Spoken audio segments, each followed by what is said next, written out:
Hi mga kapanalig! Samahan nyo kami ngayon sa aming IGMP 2024 experience. December 1 ginanap ang IGMP o ang Intramuros Grand Marian Procession, kung saan ito naman ang pinakamalaking pagtitipon ng mga imahe ng iba't ibang titles ni Mama Mary mula sa iba't ibang panig ng bansa. Kung makikita ninyo, panaka-naka ang ulan. Actually, malakas ang buhos ng umaga, pero glad na di gaano malakas at hindi nagtuloy-tuloy ng hapon. Time check mga kapanalig, it's 1:54 PM and dito na po tayo sa Intramuros. Hindi nintay ko muna pong ang Batingaw fam. Ayan. Bago kami pumasok. This is it, Pansit. Nakapasok pa kami dito. Sa aming paglalakad-lakad, ilang beses kami nakasalubong ng mga karosa. It's 2 PM and dito na kami sa Manila Cathedral. Ayan, nasa likod ko. Ayan. Within these walls, beneath these walls filled with history. Kasama kami ni Lord. Pero dahil masyadong maaga-aga kaming nakapunta, pumunta muna kami sa San Agustin Church. Nandito po tayo ngayon sa San Agustin Church sa Intramuros, Manila, na kinikilala bilang ang pinakamatandang simbahan sa buong Pilipinas.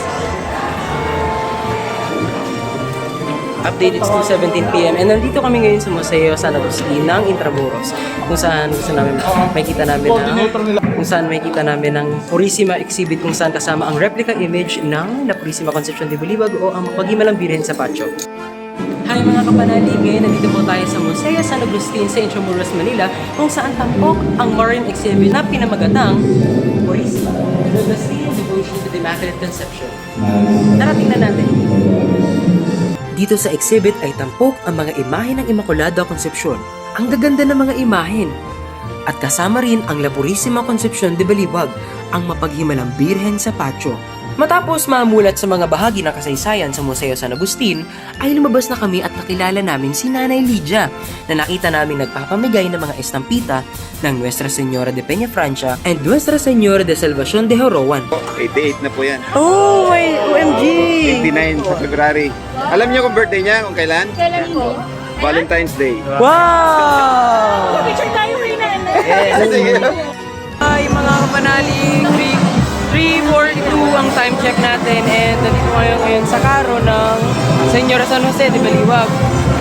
And makikita ninyo, grabe, sobrang daming houses. Grabe. Yan. Hindi ako makapaniwala sa siksikan ng mga tao. First time ko kasi actually matunghayan itong IGMP. Noong prosesyon, ibang energy at pagpapahayag ng pananampalataya ng mga tao. Kaya ako rin, punong-puno rin ng energy. Ang na-observe ko lang ay malalaki ang agwat o ang pagitan ng bawat imahen, kaya medyo matagal bago makarating ang susunod na imahen.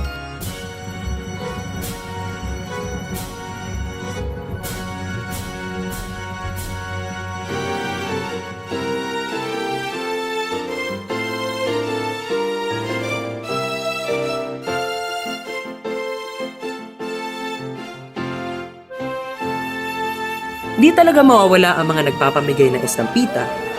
And ang di ko malilimutang pagkakataon ay noong sumabit ang Our Lady of the Pillar, Morong Bataan sa kable. Medyo hindi makadaan kaya't sumampa na si Kuya para tumulong. Gayun rin ang mga suggestion ng mga tao. Buksan mo kayong payong, Kuya. Pero tingnan mo nga naman, kable lang yan. Daraan ng mahal na Birhen, ang ina ng lahat. Tuloy ang saya, palakpakan at ang yaw ng mga mamamayan. Viva la Virgen!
bago ko malimutan, hindi mawawala ang mga humihiyaw ng Viva la Virgen! ¡Viva!